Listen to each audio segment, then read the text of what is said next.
everybody, welcome back to Misery Court. The last time we left off, we held a wait for Catherine, and then we caught Margaret at the bottom of the stairs, crying. Without further ado, let's just get right into today's episode.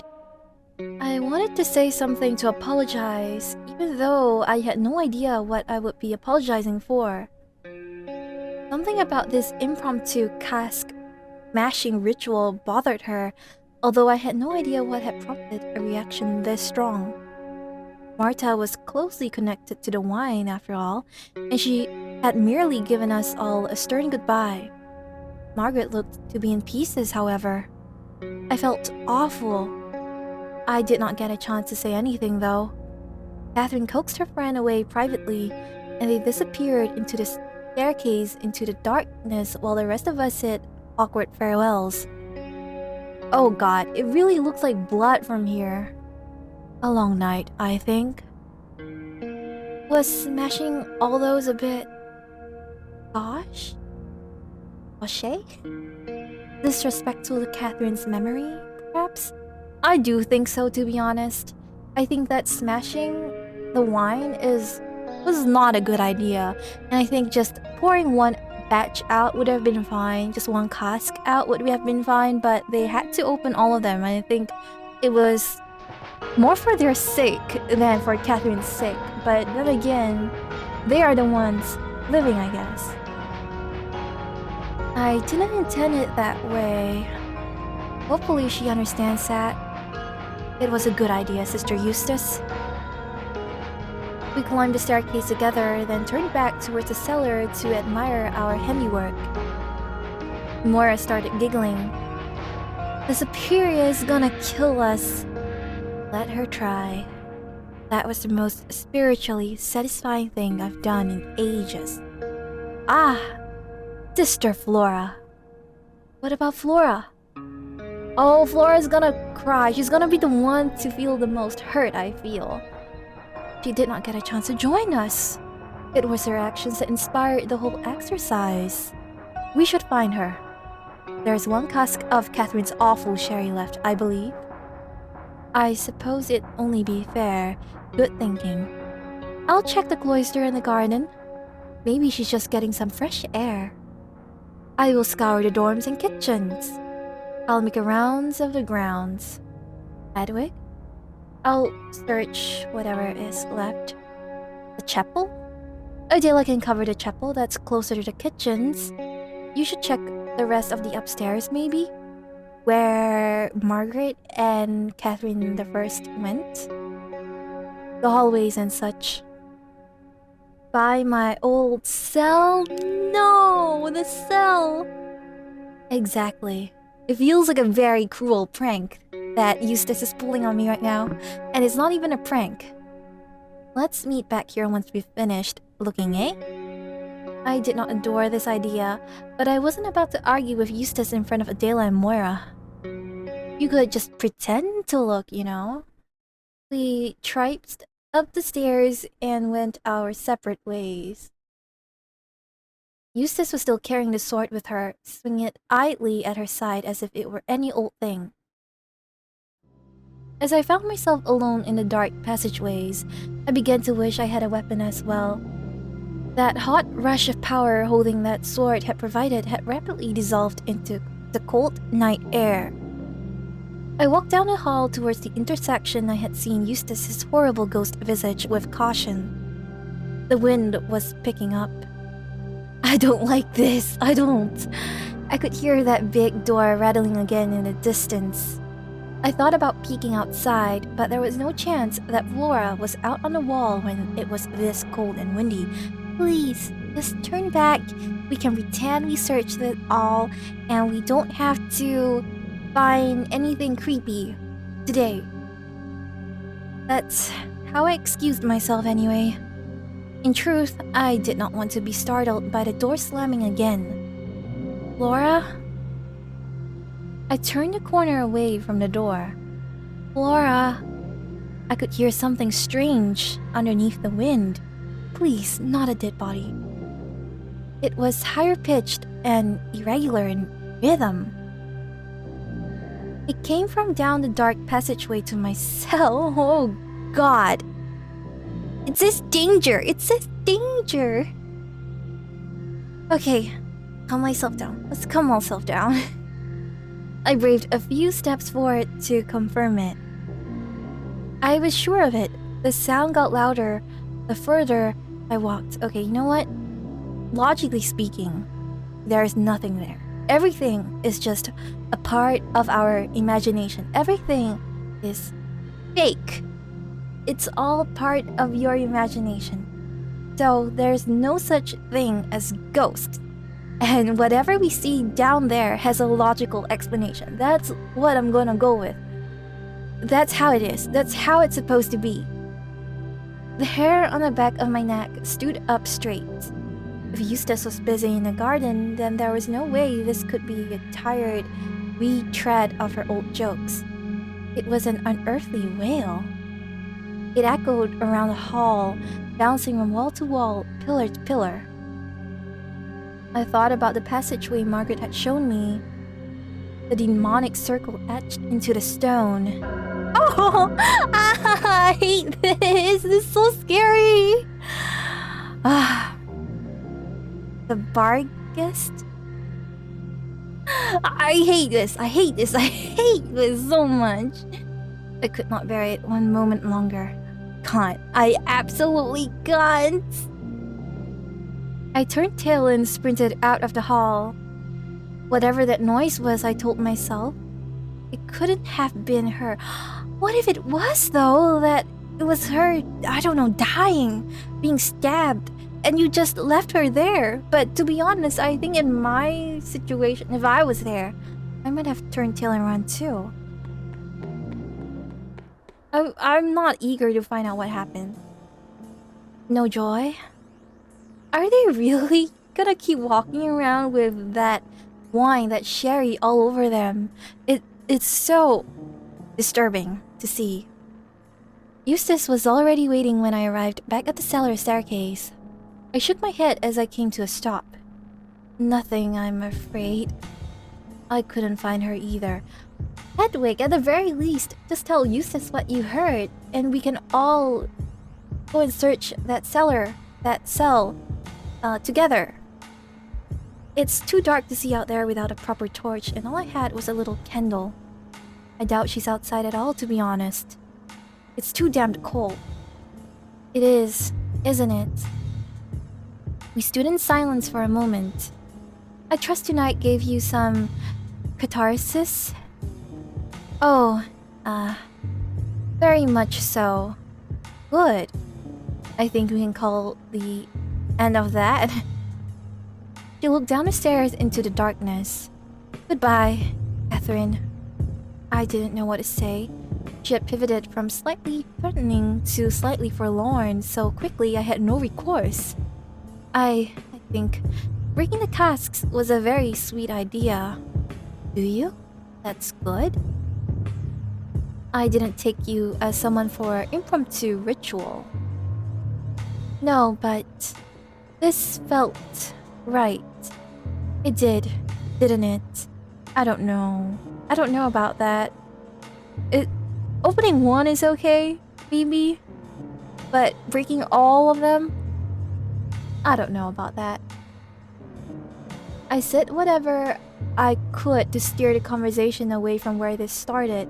I wanted Eustace to be satisfied that I would adhere to her request to stop searching. I did not want to have to lie about it out loud again. Adela arrived next. She was alone as well. I could not find her. Me either. Moira was just behind Adela, jogging back to our meeting spot. Oh well, we tried. That's likely good enough. Agreed. I would have felt bad if we did not at least make an effort. I do hope she's somewhere safe. This is a big abbey and she is a crafty young woman. I am not worried. She is sulking. He probably does not want to be found. True. It's very late. We should call it a night. Laura will find her way to bed, I'm sure. The Superior is already going to have a conniption when she sees the state of the cellars. I dread to think what she'll do if we all sleep through service. Yes, what miss service? We all walked upstairs back to the dorms in silence. We said our goodbyes, our good nights in the dorm hall, and retired to our separate rooms. For once, I fell asleep swiftly, but morning came far too soon. I think sleeping at all made things worse for me, truth be told. Have you ever had that experience? I could stay awake for quite a long time if I have to, hee. But if I fall asleep, I need a proper full night of rest. I groaned when I woke up. I don't know how long I had even managed to sleep for. I got dressed and stuck my head out into the hallway, and my heart sank. There was no activity in the hall, and a few doors were ajar. I was late for service. I scurried down the stairs as quickly as I could. The rain clouds that had been looming last night had finally broken. I could see a dotted black line of nuns entering the chapel ahead of me. And here I was, thinking that something bad had happened again. I thank God that I wasn't too late. As I made my way inside, I sensed that the mood was grim. I looked around at everyone.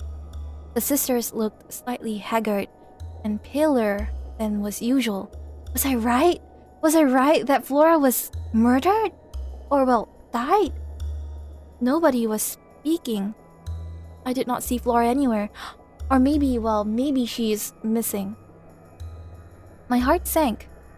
Margaret was sitting near the front of the chapel, her head resting on her closed fists. She had evidently gotten here first. I'm sorry, everyone. I volunteered to ring the bells this morning, but I forgot.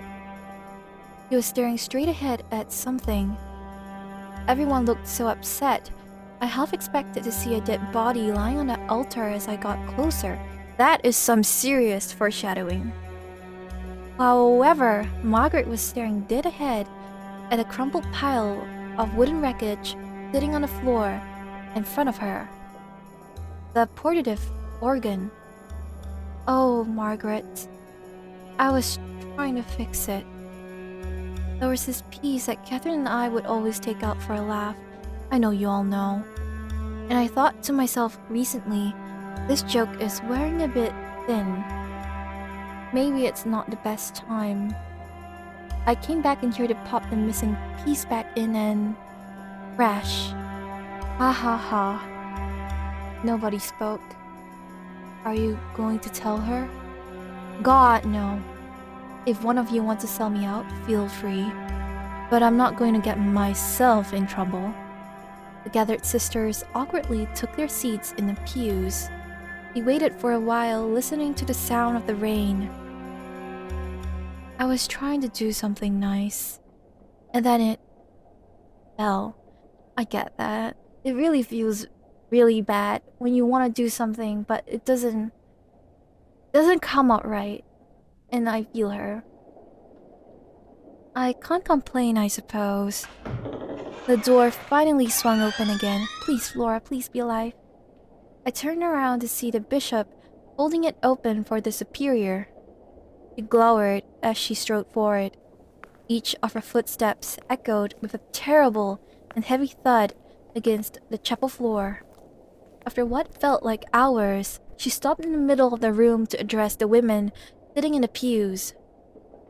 Sister Flora is missing. Oh, no, no, no. If anyone would like to claim credit for hiding her away somewhere, I would ask that you speak up now.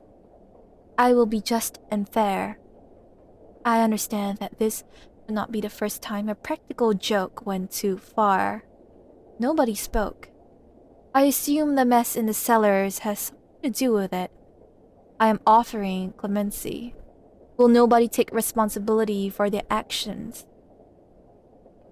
Very well.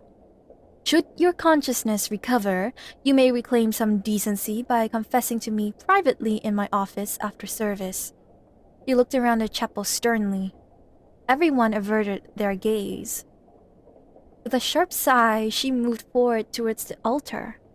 Each footstep echoed terribly in my head. I could see Margaret tensing up ahead of me. There was a pause. Oh, hell! Everyone jumped. The superior had seen the portative organ. He flew up the stairs to the altar in a rage. Margaret, Catherine, which one of you was it? Silence. Eustace? Who did it? I know it was one of you. The room was utterly airless. It had to be someone here. We don't have ghosts here, I'm not so sure about that. Nor spirits, Barghest, or any other devilish creatures. I know it had to be someone in this room. Who else could it have been, You all protect each other. Don't for one second think I cannot see it. I scarcely know this place anymore. You all hide every aspect of it from me. It matters not if it's a missing bread roll, or a piece of my portative organ, or a murdered sister. Superior, are you not feeling well? No, Sister Moira, I am not feeling well. My youngest charge is missing. I pray to God that she hasn't met the same fate as Sister Catherine. And do you know why I pray? Because I have a congregation of rats gnawing at my ankles. That is very mean. There is nothing you will allow me to do. I am supposed to be in charge. I am Mother Superior. But I understand who is really in control here. It is not me, it is all of you. Each and every one of you spend your days trying to find the cleverest little ways to defy my wishes and orders. Perhaps we should take a moment to calm ourselves. Perhaps try to put this instrument of yours back together. I'm sure this young sister is simply playing truant. The superior raised a silencing hand to the bishop, who looked dismayed. It is very hard? Oh, is it very hard living here? Is it so difficult not having to want for anything? Not have to throw yourselves at some awful man or beg for money on the street? This place gives you everything. I give you everything. But it's never enough. You all have the run of this place for almost every hour of every day, but the barest of responsibilities, the smallest of courtesies, are too great and ask for you. Oh no, you could not possibly spend 30 miserable minutes listening to some liturgical music. You undoubtedly all have pressing plans today.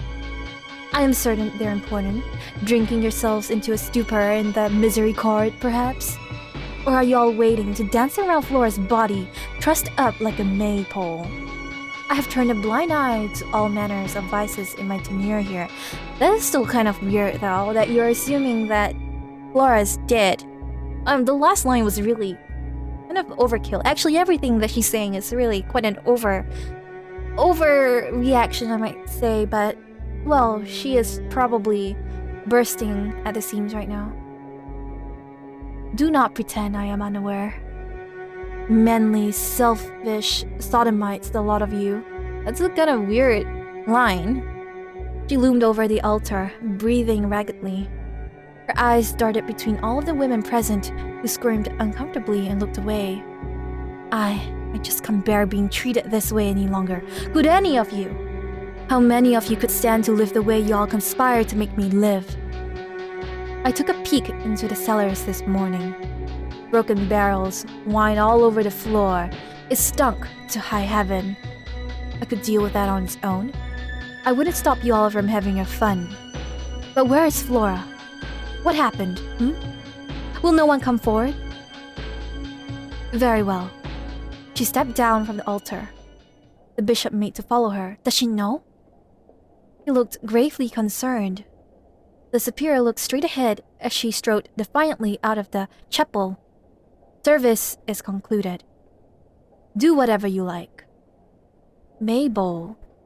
The bishop turned around as he reached the door. He shot an apologetic glance around the room, then bounded after the superior as they swung shut. We were left in the dark. Sorry. I was a bit preoccupied last night. Where is Flora? An uneasy feeling was starting to build in the room.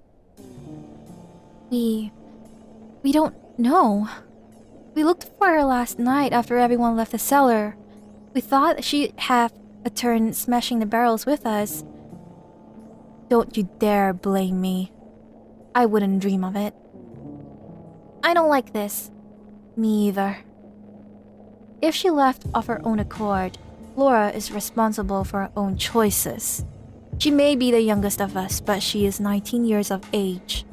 Flora would have a family by now were she not here. Responsibilities. She ran off after Marta hit her. Don't you dare blame me for this. I wouldn't dream of it. Thank you for setting me straight, Eustace. I merely assumed as I was not there. Are you really gonna make this about your lack of invitation? As if you would have enjoyed it. That is not what we are discussing. No, but you thought you could sneak in a complaint or two because you're an annoying... Quiet! Charity had stepped up to the altar. She looked rather commanding and deadly serious. Listen to yourselves. There is only one thing that should be on anyone's mind right now. Finding Sister Flora. Her question was met with a unanimous mumble of acknowledgement. Last night it sounds like a few people poked around looking for her. But not all of us are here. No fighting now. We're all on the same side, aren't we? Let's split up and search this whole damn place for our Flora. At the very least, I want to be able to show the Superior we can take care of our own. Another approving murmur. What was that passage Catherine liked to quote at times like this? Pacta as autumn et contentio inter eos, quis eram videritur is major. I was taken aback. What on earth did Luke have to do with this? Nevertheless, I was impressed with the ease with which Eustace recited the scripture. Et Eli Illi Dixerin, and so on and so forth. Everyone else murmured Statius Est along with her. That is enough. Lovely. Off we go then. We all filed out of the church. There was an odd energy about, a sense of purpose. I was not entirely sure what had just transpired. I was turning those words from Luke over and over in my head as we began spreading throughout the cloister. Why that passage? What did those words mean to these women? And what did they have to do with finding a missing girl? I was baffled, but I was at least relieved to be free of the confines of the chapel. I decided to begin my search in the garden. Most of the others, it seemed, were headed towards the main building.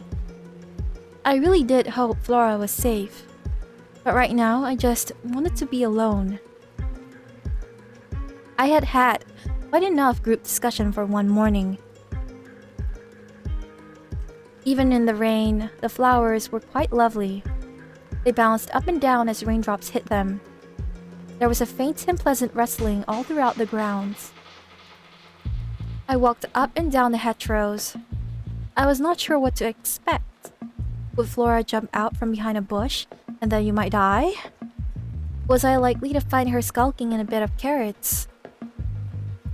I began to feel quite guilty. I wasn't helping. I was taking a relaxing stroll amongst the flowers. Cat. Campy had emerged from underneath a thicket in front of me. Campy. Seemingly unbothered by the rain, it sat in my path and leveled a curious stare in my way. Go on. Shoo. You'll catch cold in this weather. Do cats catch cold? The cat flicked its tail back and forth and stared at me. It looked thoughtful. I felt like I was being sized up. I suppose I should thank you. You took the blame for the ink bottle after all. Hee hee hee. Yes, I was losing my grip on things a bit, wasn't I? Talking to a cat. Don't we all talk to cats? I feel like I do. What was I thinking? It seemed to understand me, however, because vermin share a secret language. You're saying that you are vermin too? Hedwig? It walked forward and rubbed itself against my ankles, disappearing under my rope for just a moment. Ah, don't. Don't touch me. I hopped to the side. The little creature trotted back to where it had been sitting before, only this time it didn't look at me. It turned its gaze up into the air and began to make an unpleasant, chittering sound. I tilted my head up to see what it was looking at. I half expected to see those mysterious pennants again. Pennants? But there was nothing. I was expecting a dead body hanging up on a tree. Only rain clouds and passing birds. When I looked down, the cat was gone. I sighed and peered into the sky once more, just in case I had missed whatever the little creature had seen. There was nothing amidst the clouds.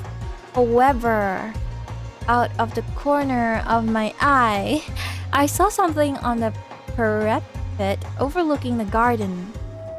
Oh my god. God, no. Is that actually a creature? Or is it just Hedwig's vision? Her imagination? Could it be Flora? Could it be Catherine? Hiding in a goat suit, waiting to scare all of us? So many possibilities. But there it was again, looking straight at me. You know, I can still handle this image, but the moment you give it glowing eyes, I think I might freak out. God. I bolted back the way I had come, through the bushes and hedges. I hoped I could disappear in the flowers. I don't like this music because it's sounding really scary. When I stopped to catch my breath, I looked back at the building in the distance. It was gone. Well, that could also be, I don't know, Mother Superior? I was safe from whatever it was. For the time being, anyway. Enjoy the violets while you can. It'll snow soon. It's Eustace, and I thought she might say, "You're gonna die." Oh, hello, Eustace. Has Flora been found? No. I just needed a break. I've been all around the grounds. Then I went to look in the library, but it's been locked since last night. No way Flora could be in there, thankfully. I was half expecting to find her scribbling rude drawings into your chronicles. I'm not worried about that. I doubt anyone would want to tamper with my writing. Eustace pantomimed a mock shiver. Horrible. I always worry about that. Hours of work undone. Right. Well, a break can do a lot of good. Perhaps we'll think of somewhere else to look. We stood and admired the flowers together. I've been meaning to ask you, how are you taking to chronicling? I can't help but notice that you still tend to finish quite early. Oh, it's been no problem.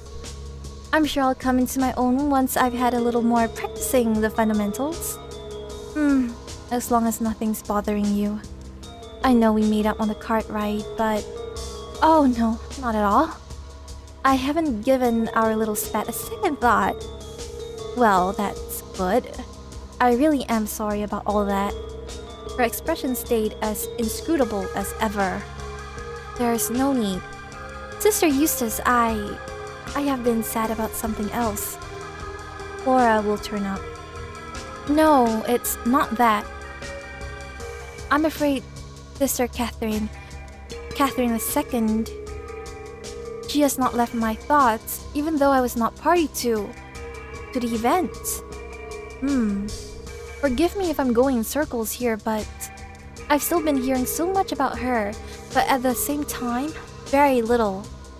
If that makes any sort of sense. I think it does. I think it makes sense. It does, although it doesn't surprise me. You weren't here. I mean, you were, but you weren't. You don't really understand what she meant to us. You should be glad of that. Keep it that way. Hedwig, you must be exceedingly careful. This isn't the first time you've cautioned me. What do you really mean? I don't think I need to say more. I'm afraid you must. Eustace gave me a piercing look for a few moments, but then relented with a small sigh. Listen, I don't intend to be rude about it. You and I are very similar in some regards. Were you anchored at some point? No. But we both bristle easily at misunderstanding, don't we? I cannot disagree. Conversation is difficult. I understand. I can sense the questions you're dancing around while talking to me, hoping that I'll answer without you asking. I just don't want you to wander into a situation you can't handle with someone else here. I can't fault your curiosity, but you must understand that losing Catherine II was shocking in many ways for many people, for many reasons. Reasons that someone not deeply embedded in Lambaro could never understand. And you're worried I'll upset someone? More or less. I'm only trying to help you. I keep finding you swinging sticks around wasps' nests. Do I come across that way? A little girl swinging a toy sword around? Yes. The superior meant well, but she had a bit too much faith in her own clever idea, I think. I was able to figure out what you were up to. Someone else might catch up. How can I not ask after Catherine? She's nowhere, but she's everywhere. She has been brought up to me several times without me asking. She's inescapable. Even if I was in charge to investigate her death, I would have heard about her and I would have been curious. I never even saw her body. I have no idea what she looked like. But nonetheless, everyone here has painted a picture of her in my mind. Listen, if it helps, then just ask me. Ask anything you'd like. You don't have to try and bait it out of me. What happened? The day it all happened. Well, I had gotten up early to do some work in the library. Okay, we're gonna finally start getting some more pieces of this puzzle. Sister Charity found the body on her morning walk. It was beside herself. Catherine's body was in the middle of the cloister.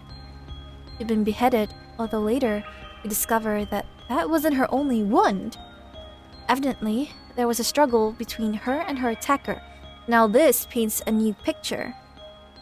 Of course, we didn't have time to sit around and speculate.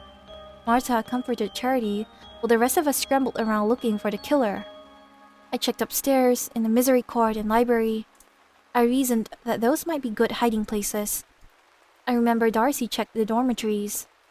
It was a day like any other. It felt strange. As if we were all still working as normal, off doing our separate tasks. It was still just a morning at the Abbey. When I couldn't find anyone in the library, I went downstairs to the Superior's office. Apparently, I was the first to think of letting her know. She and Angela were still preparing for the morning's liturgy, but as soon as I told her what was happening, she joined the search. Eventually, we ran out of places to look that weren't already covered. I remember passing Adela coming up from the cellars, shaking her head. The Superior, Moira, and I attended to the body while the search continued throughout the grounds. We took Catherine's body into the chapel and laid her under the altar and covered her with a blanket until we could arrange a burial. You know what this means? If there's a struggle between her and the attacker, then... and you suspect one of the sisters, the easiest way would be to, check if any of them have any sort of scars, not scars, but like bruises. And going back to Moira, well, Moira did have a cap on in the bath. I didn't know that nuns take a bath with the caps, but what if, like, Catherine II was pulling at her hair and now she's half bald? And that's why she's covering up her hair. I don't know. That's a possibility. It is probably for the best that Mora and I handled it. I think the two of us have the strongest constitutions out of anyone here. Right, Mora is also the doctor. Eventually, Sister Angela hauled a young man in on his ear who I vaguely recognized as being our delivery boy. Said that she found him hiding in the east grounds. I stressed that it was normal for him to be here in the mornings and that the commotion could have just scared him, but then Darcy wandered in holding his traveling cloak. It was covered in blood. She said she had seen it in his cart, and someone possibly set him up. And that was that. The superior Moira dragged the fellow to the hospitalum, and here we are with the new chronicler.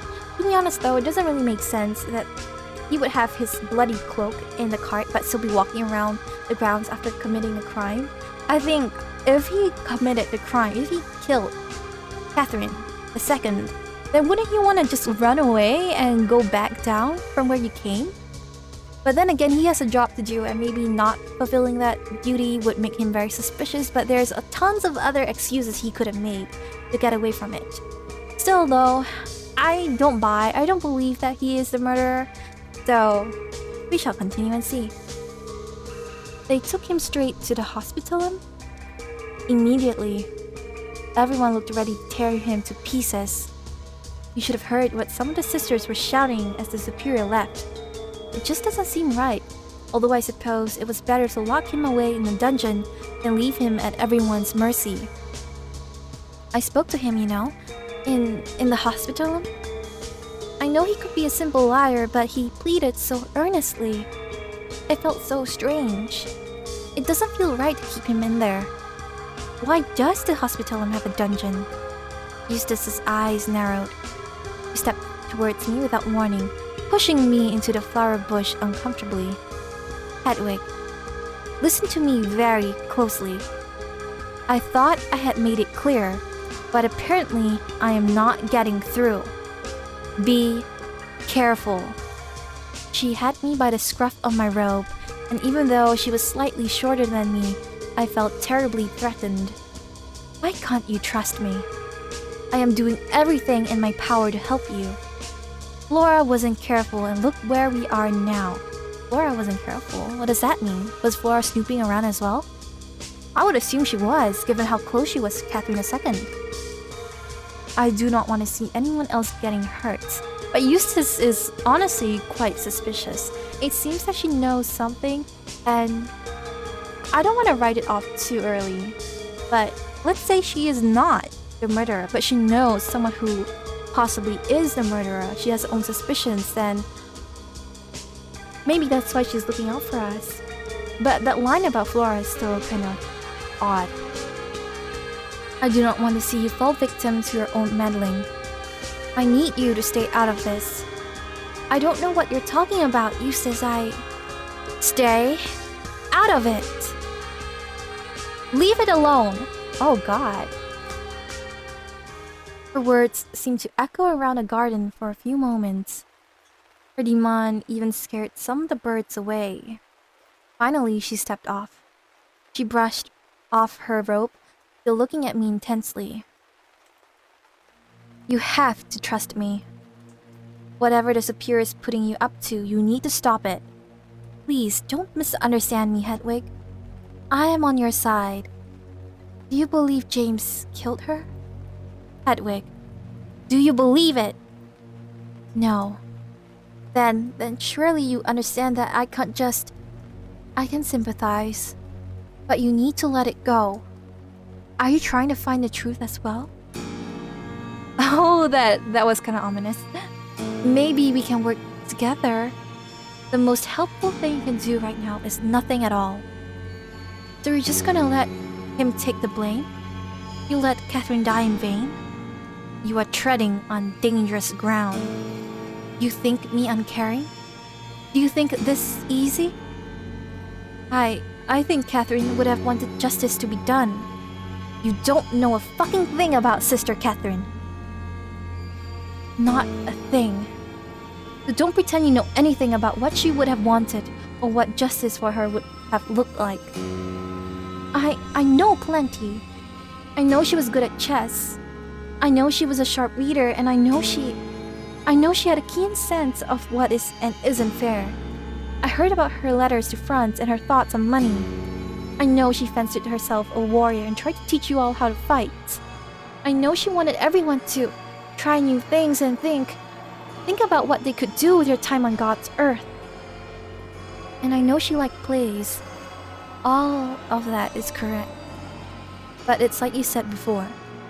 You know so much, but altogether, very, very little. Well then, what am I missing? I know that she's someone who wouldn't just be left in a lurch by her friends. I know people loved her. Surely that's enough. That is only half of it. Hedwig, think about it. Everyone here loved her. Is that it? Has everyone been sharing stories about how wonderful she is? Of course. And you don't believe James killed her? You don't believe it was some random murder. Neither do you. And that's just it. Hedwig, if that man didn't kill her, then someone here did. Not a ghost, not a bear. One of the sisters here. And that means the things people loved about her, that's only half the story. You're saying someone is lying to me? You will never find an answer because you will never fully grasp what her relationships here were like. I just want the truth. For her sake. Eustace began to chuckle and then laugh heartily. I was stunned. She's so scary and the music doesn't help right now. Oh god, I don't want to die here, please. She's so scary right now, her face. This is in very poor taste and I don't like the music. I'm not laughing at you, it's gotten into you. Oh god, please no. How could I possibly convey everything I know that you don't? The idea that you understand is just... Ha ha ha. Oh yes, you're very proud of how intelligent you are, aren't you? I'm sure that's not what she means. The very thought of explaining what I know to someone who wasn't there. You didn't see her lying there. You can't possibly know. Eustace? She was doubled over laughing now. It's so strange.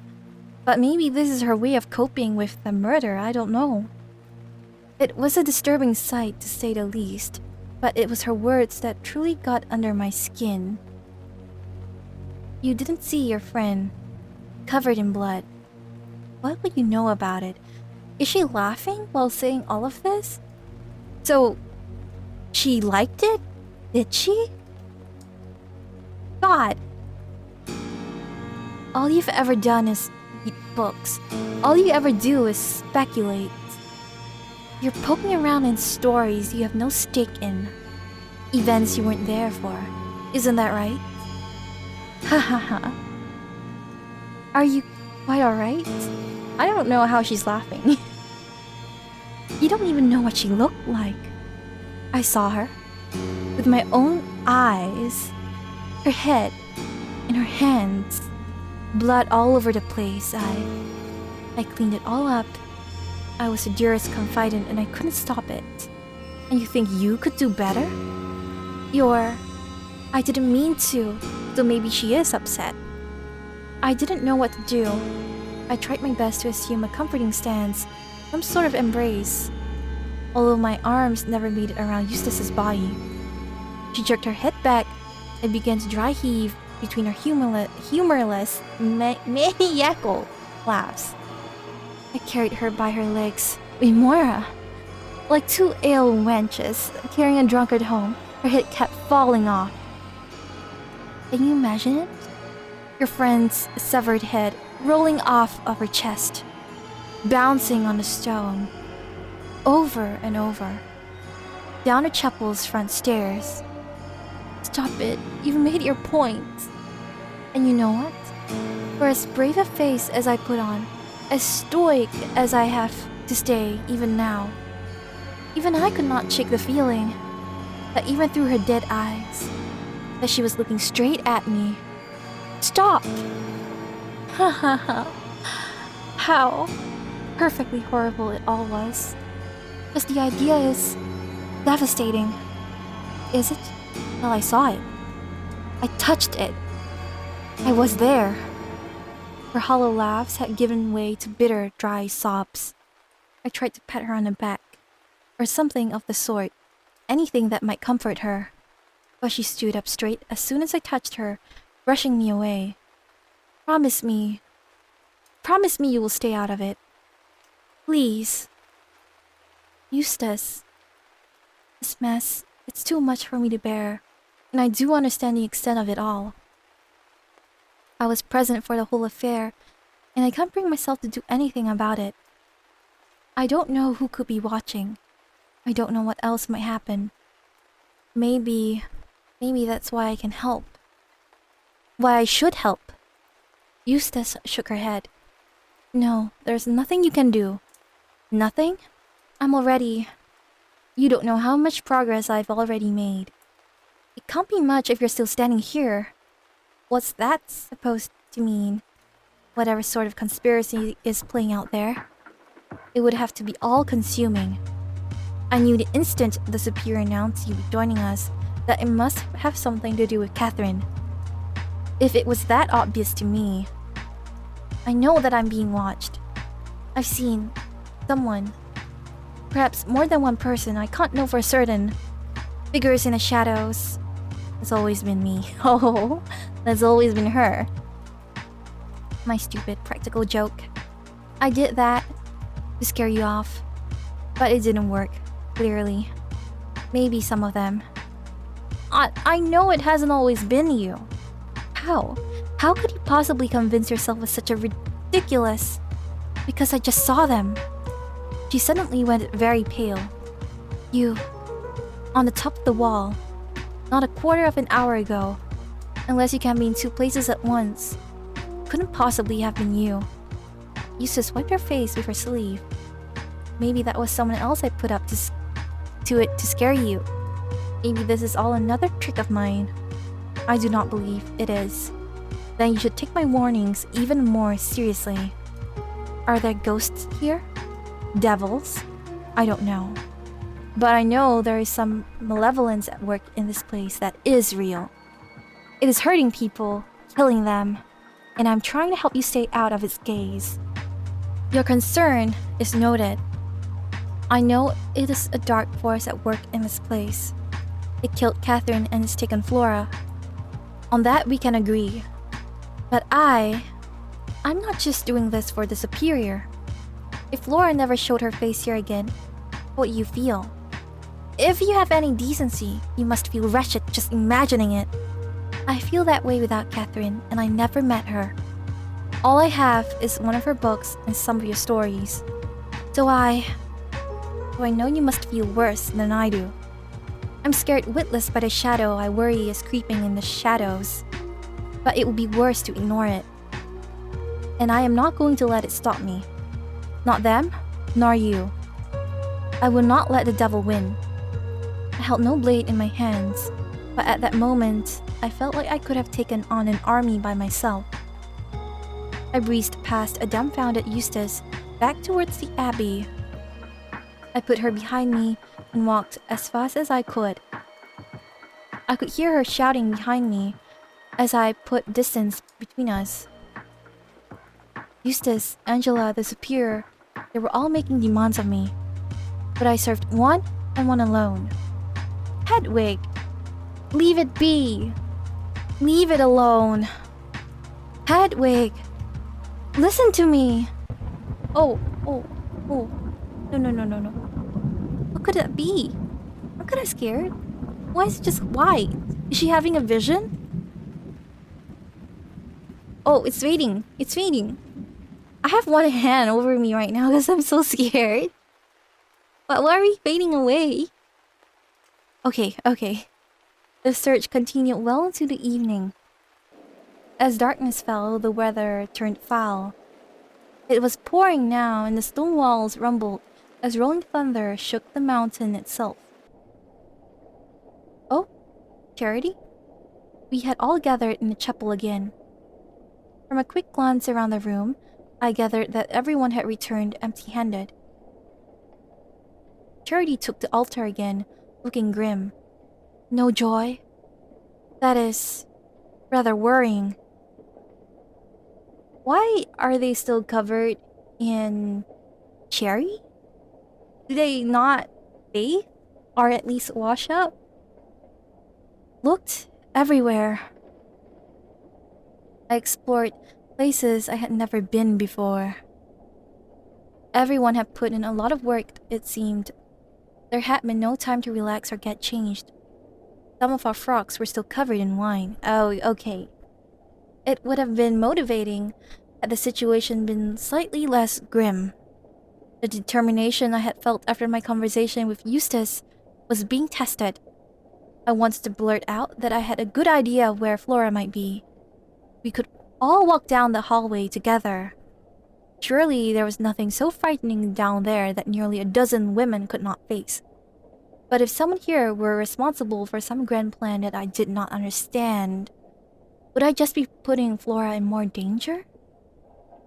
Would I be placing myself in harm's way? Appearing too observant, too clever. I could make myself the next target if I spoke up now. He's thinking. She's actually thinking now. But thinking of the symbol and Catherine's murder and now Flora's missing. I wonder if someone's conducting a ritual. Or maybe not. Maybe it's just a murder. Maybe it's all just an elaborate prank. I tried not to think about which of these two arguments swayed me more. Stressing over my plan was putting my stomach in knots. I hoped someone else might suggest what I could not, but that was never going to happen.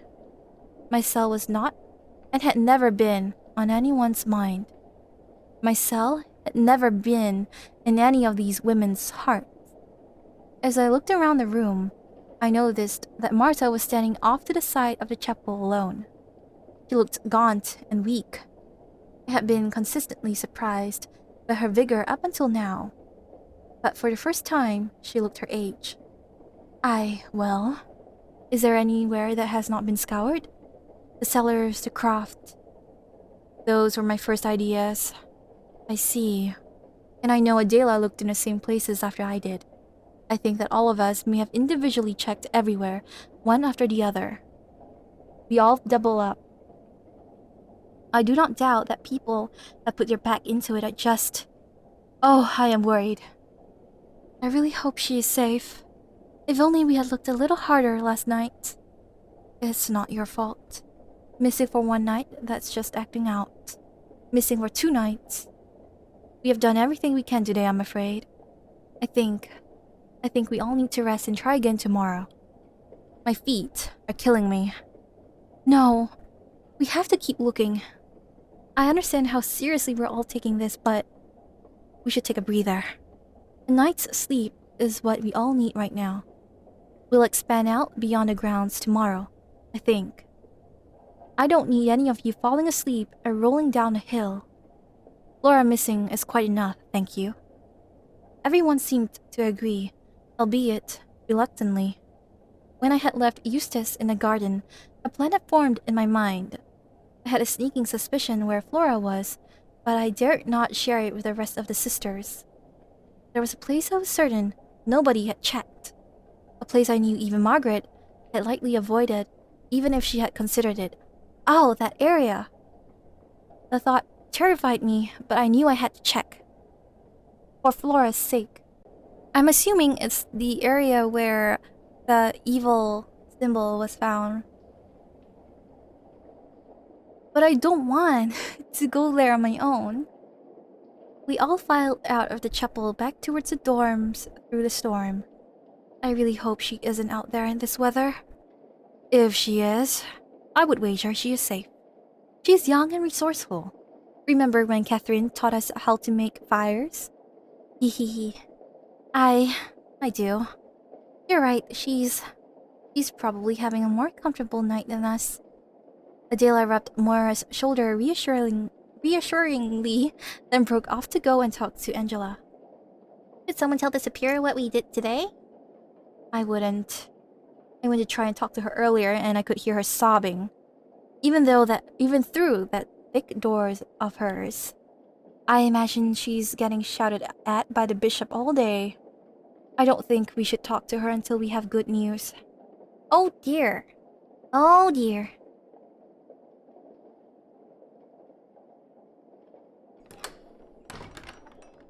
The moment I sat down on my bed, I had a sinking feeling that I was not going to be able to sleep before I got a chance to test my theory. I could just sense it. No, my bones told me. I sighed and rolled onto my back, fully dressed. I stared at the ceiling for a while. The thick stone walls gave us a great deal of privacy, and I had to strain to hear the slightest indication that the others were getting ready for bed. I thought about cracking open the copy of Medea that Catherine had written for me, but I remembered the subject matter and decided now was not the right time. I said a little prayer, asking for some guidance. No wisdom came to me, but then I sheepishly remembered that I had been granted an entire vision not long ago. As always, I was asking far too much and doing far too little. For at least an hour, I stewed in my own thoughts. I tossed and turned, trying to find a position in my bed that didn't get uncomfortable after a few minutes. I scratched itches that weren't really there and attempted to fluff my pillow into a shape that would grant me sleep the instant my head touched it. Oh wow, what I would give for a pillow like that. I had just started getting comfortable, I swear, when I heard a strange sound carrying on outside my door. I hopped out of bed and stepped out into the hall. It was almost pitch black out here, save for the embers pulsing in the fireplace. Nobody else, it seemed, was bothered enough by the noise to poke their head out like I had. I sighed. I hoped, dimly, that it had been Flora returning to her dorm. I retrieved and lit a candle on the mantelpiece. There was no use torturing myself in bed any longer. Now, which room was Flora's? I knew Catherine's room was next to mine and had the squeaking door.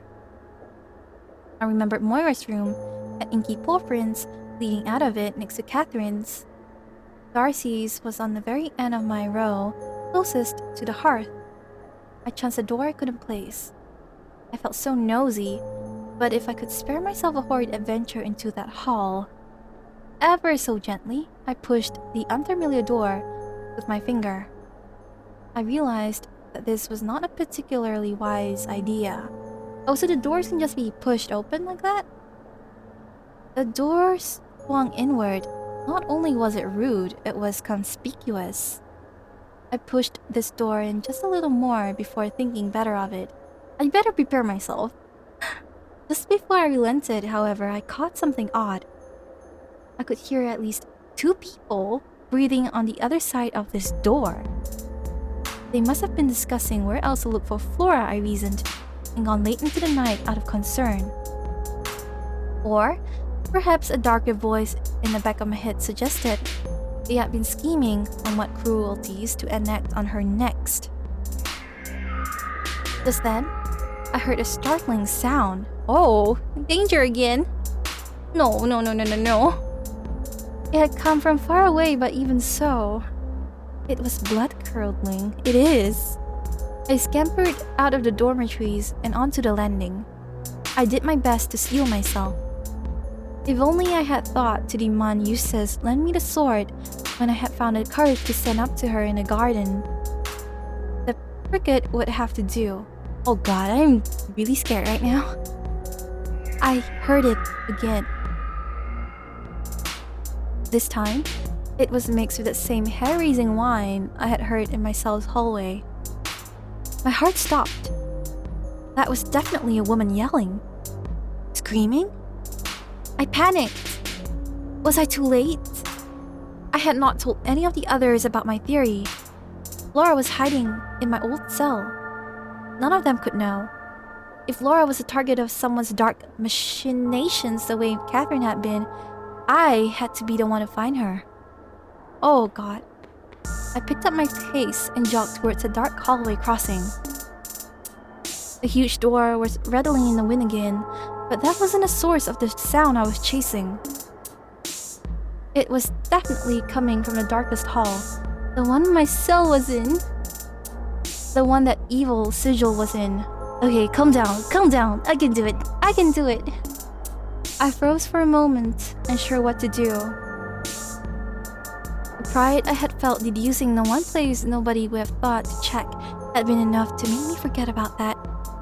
The cricket's spike could defend me in a pinch if I were face to face with Flora's human attacker. But if it was some devil summoned by that magic circle, would I go down there alone? Should I rouse the superior? Did I have time to rouse anyone? There was that horrible wail again. It gave me my answer. However small, however vulnerable, however powerless I felt, I knew that there was no time to double back. Demonic sigils be damned. I was a woman of faith. I could withstand whatever it summoned. I sprinted down the hall into the darkness. My candle blew out almost instantly, but I didn't have time to care. I ripped the wax off the cricket to expose the sharp point. It wasn't much, but this would have to serve as my sword for now. I rushed headlong towards the terrible sound, clutching the candle cricket with both hands as if I were wielding a mighty claymore. Oh God! Oh, that scared me! Oh no! A face rushed out of the darkness. Hedwig! Flora! Run! Oh my God. It all happened too quickly for me to register that I had been correct. Flora blew past me, nearly knocked me over. But since last night, I did not have time to ask what was happening. I could hear the terrifying stomp of those boots echoing throughout the halls. Oh no. We sprinted through the black hall to the dim light ahead of us and turned towards the giant rattling door. Flora bolted straight at it, past the hallway that would take us back toward the dorms. Where are you going? Away from here. I was about to break left for the dormitories, but then I saw exactly why Flora had avoided that path. Oh, no. I caught a glimpse of evil eyes and felt the dull thud of metal boots against the floor close by. Oh no. Flora's pursuer had navigated to cut us off. Don't tell me this is some horrid prank. I screamed and sprinted as fast as I could after Flora. We made it to the door. I didn't even want to think about how close our pursuer was. Where were you? What's happening? Help me open this. Now! She was pushing against the imposing door with all her might, but it wouldn't budge. I threw my meager weight against the edge of it to try and help, but it was so heavy I felt like I might as well have been pushing against a stone wall. Oh. The wind was pressing it shut, and two small women whose shoes were slipping over the flagstone floor weren't doing much to combat it. My fingers were in danger of being caught in the jam every time the door buckled, but I kept pushing. I turned my head and caught a glimpse of the monster bearing down on us. No. No. Oh God. It was as tall and terrible as I remembered. Oh, it's that thing! But this time, it was enveloped in a cloud of smoke. Embers crackled around its soulless eyes. There was no oiled sword this time. This monster brought the very fires of hell with it. Eustace! This isn't funny. Even though I knew it couldn't be her, I pleaded, just in case. I still had a dim hope that this was just another prank, that Eustace had been telling the truth after all. But the creature was unmoved. Oh no.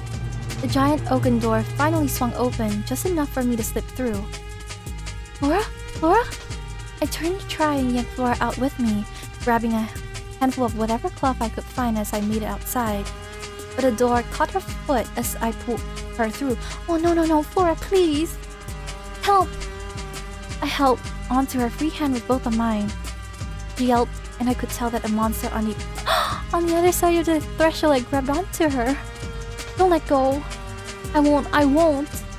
Her face contorted and twisted as the door squeezed her ankle. Oh, Flora. At the very least, it was doing enough to keep the demon from pulling her away from me. Had it not been for that massive slab of wood, I doubt I would have been able to help at all. Scream! Shout! Wake everyone up! Hedwig!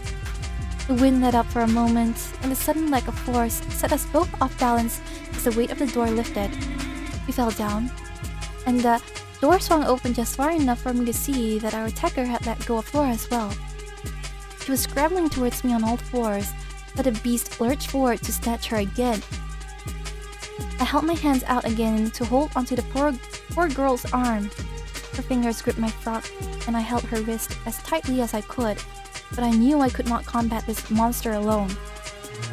The wind suddenly picked up again, and just as both of us got a hold of Flora, the door slammed shut again with a sickening crunch. I had managed to pull Flora's hair of the beast's lunge, but I hadn't been fast enough to keep her leg from being crushed by the door. Oh no! She wailed as I attempted to pull her free. I couldn't manage it, and I was terrified that the door would pull her broken leg right off if I yanked any harder. Pull! Can't! Is it still holding on to you? I don't know. I can't feel anything. Oh, she was sobbing and screaming. I planted my feet against the wall and pulled her towards me. By some miracle, the wind let up just enough for the door to loosen its grip on Flora's leg.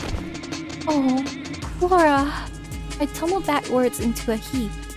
My head hit the floor with a crack, and for a moment, my vision faded. Oh God! My eyes slowly regained focus, and I looked up into the threshold. The twisted creature was looming over us. Oh no. I closed my eyes once more and braced myself for the end, and hoped, despite everything, that I would see heaven. Oh? But death never came. When I opened my eyes, the monster was gone. The door swung shut again, lower this time. The wind was still blowing, but it had died down a little. Flora wasn't moving. I shook her gently in an attempt to rouse her. There. I think it's gone. She did not answer. Please tell me she's not dead. I held onto her tight and stared up into the night sky. What a mess I had made of everything. Raindrops pelted my face. I knew I had to move, but I was wholly leaden. The events of the past few weeks and their brutal dismantling of my steady faith were weighing me down. I scarcely recognized myself. I actively tried to reject the situation I found myself in. The pain in the back of my head was getting unbearable. I squeezed my eyes shut. I am dreaming, I remember thinking. This is not real. Those cards even told me. No, I could not consider pagan frivolities. I was a faithful anchoress. I was simply having a long, horrible nightmare. Another vision. When you open your eyes again, I told myself, you will be home. You will be back in your cell, dry and warm, your oath intact, and maybe you'll be able to try it all over again. What? What does that even mean? Try it all over again?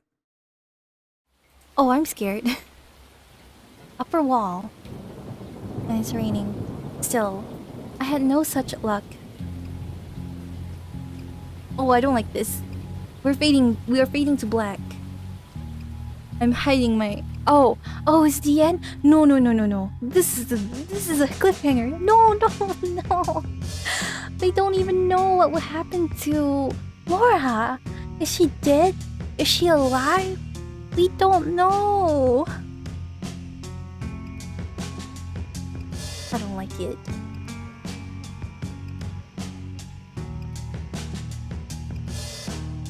Okay, but we'll let the credits roll, and I'll see you guys at the end of the credits scene with my thoughts on this visual novel so far.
something up there? No, it's fading away.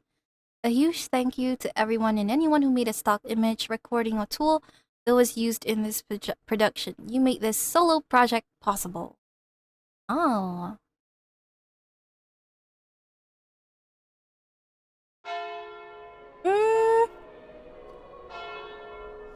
1483. We're not done. Wait, 1483. Is this 1 year after or 1 year before? Before, right? No, after? Oh man. It is growing rather late, isn't it?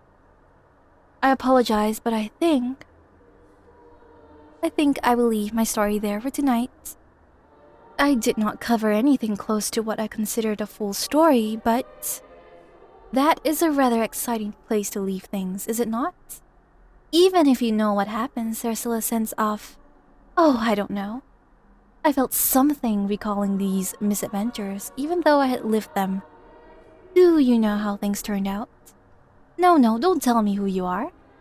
I am getting some enjoyment out of imagining telling this story to an impartial audience. Please don't be frustrated with me for stopping here, with my investigation just barely started. Hehe. I promise you that all of these details are important. I may not have realized it at the time. In fact, I only just noticed the importance of some things after speaking them out loud to you. So really, I must thank you. May I confide something in you? This is the first time that I feel like I understand the job of a chronicler. Or rather, I finally have something worth chronicling. And someone to tell those chronicles too. It's a shame that it took so long for me to feel inspired, and that these are such awful events. But I suppose that the worst events are the ones that need the best records. Would you agree? In that spirit, I can offer you some of my notes. I believe I have some from the appropriate time I can share with you. Here. They aren't much, but you can peruse these while I prepare for our next meeting. Anyway, I must rest. We can continue this soon. Thank you for listening to me prattle on and on. I'll be ready to share more before you know it.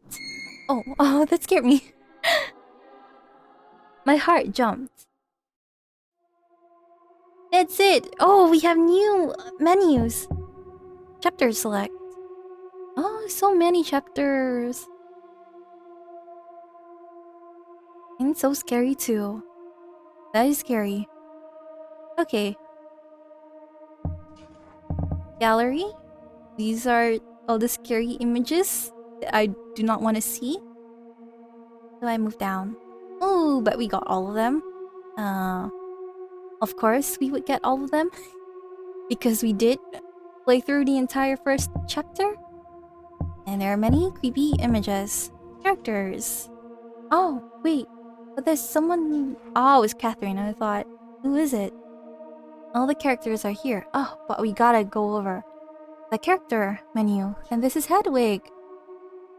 Former Anchoress, current spy. Matthew 2652. I'm gonna search this. But wait, why is Margaret glowing though? Oh wait, no. Was it just cause my mouse was over it? Maybe not. But let's go in order then. Catherine Chronicler. A friendship that was cut before it could fully bloom.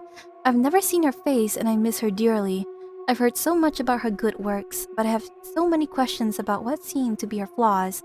I feel ghastly picking over the remains of her relationships, but I suppose it has to be done. And this is the superior. I must remain polite as I write this. I respect the work that goes into running an abbey greatly. I understand her desire to find justice in a terrible situation. I just... Okay, there's no more. I'm trying to click on it and scroll on it. Nothing. Next is Catherine Dabbler. Catherine is boorish and vain, but worst of all, she is incredibly clever. She is clearly impulsive, as evidenced by facts I am too pure to write. I'm not sure how sincere her eulogy for Catherine was. She makes it sound like they had a very competitive friendship. There there are also rumors about her life before the Abbey that give me pause. And Margaret, quiet, calm, and very talented. At first, I was at a loss as to how she and Catherine could be such close friends, but they both have a wicked sense of humor. They're too clever by half. Margaret knows all of the passageways around the Abbey. She also showed me a terrible etching deep within the walls. She and Catherine seems to have been very close. And for Eustace, I'm not sure what to make of my colleague. Her flat effect makes it difficult to understand what she really thinks. We do not share the same sense of humor and she can be cruel. But so can I am discovering. And Eustace is very forgiving. She knows something I do not. I'm worried what that might be. Darcy, Limbero's own little Hildegard. She cooks, she brews, she cares for all the plants and animals. I must admit, I didn't expect any of that from her when we first met. Her manner of speaking is even flatter than Eustace's. Oh, okay, if it's flatter than Eustace, then I have been doing Darcy's voice all wrong. How would Darcy sound then? Perhaps that is why they get along? Darcy is also by far the most honest about her complex relationship with Catherine. I really hope it wasn't her. Me too! Angela. Oh Lord, please grant me the strength to turn the other cheek. I do not like or trust this woman. She is from a convent in Italy. I wish she would go back there. I take a small amount of comfort knowing I'm not the only one who can't stand her. Catherine in particular seems to despise her. I don't think she killed Catherine II, but I know precious little about their relationship. I have to imagine it was as combative as ours. Moira is very kind and strong. Catherine's death moved her deeply. I'm impressed by her knowledge and the amount of work she is responsible for around the Abbey. She doesn't like the villagers much. Adela, she was the most recent oblate before I was made to leave my cell. I believe she said she was from Spain, but her mother is Italian. She hasn't said much about Catherine and me yet. She's much more interested in battle strategy. And Flora, I'm not really sure what she does. Me too. Flora is frustrating. Later today, I am to begin teaching her how to draw. I'm not sure I can. I've never taught anyone anything so directly. I'm more adept at offering spiritual advice. She doesn't seem to take her faith seriously, which concerns me. Now, this gives us a timeline of when this was written, so it must have been before, everything that happened today, before that, when she was teaching Flora about art. So, what she wrote down about the sisters before may not be entirely accurate may not be reflective of how she feels about them currently, at this current moment. And Marta, the eldest member of the congregation, but not the superior. I wonder why that is. I suppose she could be a latecomer to Limbero. Her and Charity both seem to have moved around a lot.